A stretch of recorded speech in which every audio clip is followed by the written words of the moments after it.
Le ndaba idinga ubabshobeni angazi ukuthi yena uthula uthini la khona ngoba laba baphuma esandleni sakhe isimdinga ngempela ke le ndaba angazi ukuthi bayifaka ngaphi indaba yebhamu akufuneki nje ukumention indaba yesibhamu isibhamu siyabulala nanokuthi ubani wabulala bani akufuneki lokho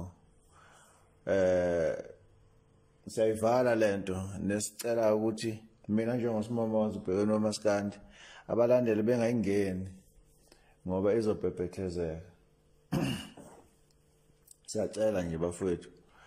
kodwa idinga ubabshobeni laba nje badinga isandla sikababshobeni ababize nje bobabili ukuze lento ixazululeke ngoba masingayinakile izoya kude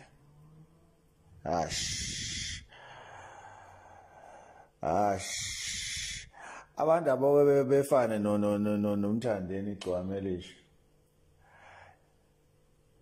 leya muntu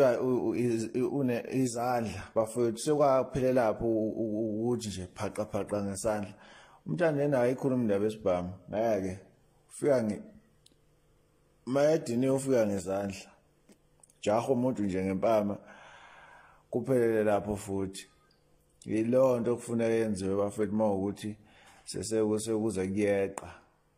ungazwani hayi indaba ukukhuluma ngebhamu isibhamu siyabulala mhlamba nisazi thina nje sibuye emsinga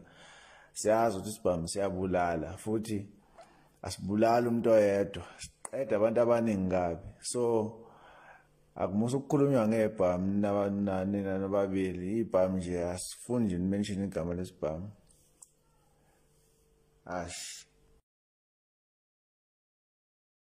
ngiyophatheka kabi ngiwusiMamoza mawukuthi lo khanda khulu bawamsakazisa uMaskand la eGagasini lo mfo bafuthu uyadelela udlibhiza abaculi unabaculi bakhe abagxabhetini lakhe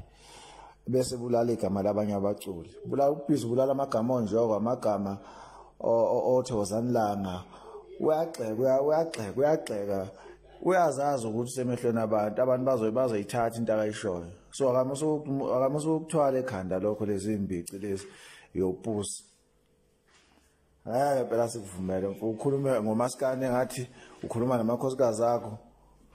ukhuluma ucansi lodwa phela wena ucansi impela lokukhuluma ngoMaskand ucansi asiyazi thina lento uzosakaza nhlobonike yokusakaza mangathi uzazi uMaskand ngcono usaza amanye amajembe hayi uMaskand khohlwa sikuvumela lokho thina khohlwa udela kabi wena yopusi